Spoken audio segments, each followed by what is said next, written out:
Hi girlies! This is a pretty saturated space honestly, but it is one of my favorite topics when it comes to girly pop media. Miranda Priestley is the cruel editor of Runway, but Nate is the self-centered boyfriend who doesn't seem all that supportive of Andy. While Miranda is of course the titular devil of the story, who is truly the worst influence in Andy's life? Is it truly Miranda, or are the girlies right that Nate is not all he's grilled up to be? And Miranda's perfectly happy with Starbucks and they don't need Jarlsberg for their toasties. Let's not get it twisted, Miranda Priestley is awful. You do not work under her in order to progress, you survive under her in hopes that you might have the mercy of not being publicly beheaded like a wife of Henry VIII. Let's start with her iconic entrance scene that's announced with the phrase, "Alright everyone, gird your loins!" Miranda Priestley is the dragon lady, and we know all about how she's perceived before she even arrives. Never mind some of the things that are deemed appropriate to say to employees. Actually deep concern last night. Of your incompetence do not interest me. Why is no one ready? By all means, move at a glacial pace. You know how that thrills me. And infamously, there's what she did to Nigel. Essentially, she stole his job and gave it to someone else in order to protect herself. But how does Miranda perceive it? Sure, she's still cruel, and ultimately she knows that, but in her own way, she sees herself as nurturing, and in her own way, she is. Let's talk about the list. The list of Runway people who vowed to follow Miranda if she ever left Runway.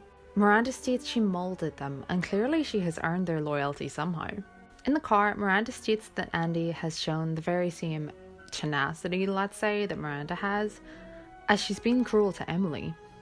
While to Andy, and to the sane audience, it is a wake-up call as to just how bad Miranda is, it is also Miranda's twisted way of showing affection. I see a great deal of myself in you. She thinks she's nurturing Andy to be like her. Andy doesn't want that, but that's Miranda's idea of kindness. And with Nigel, yep, not all that justifiable, very dog-eat-dog behaviour, but she's not the only one to blame. Surely James Holt would have had to sign off on that. Why didn't he warn Nigel? There were other hoops to jump through. I'm not saying it makes Miranda better, but I'm saying she's not the only culprit. From the Nate side of things, he's not doing anything out of badness. Nate knows what Andy is interested in, what she actually wants, and what she's like as a person. He loves the version of her that he knows, and he's just surprised that Andy would even be interested in Runway, and of course she's not at first. There's definitely an angle of Nate having Andy's best interest at heart, and her literal actual interests. There's several points early in the movie in which Andy is stated to not have any interest in fashion, and it's also not as if it's unjustifiable to be mad if your girlfriend misses your birthday. But he's so rude!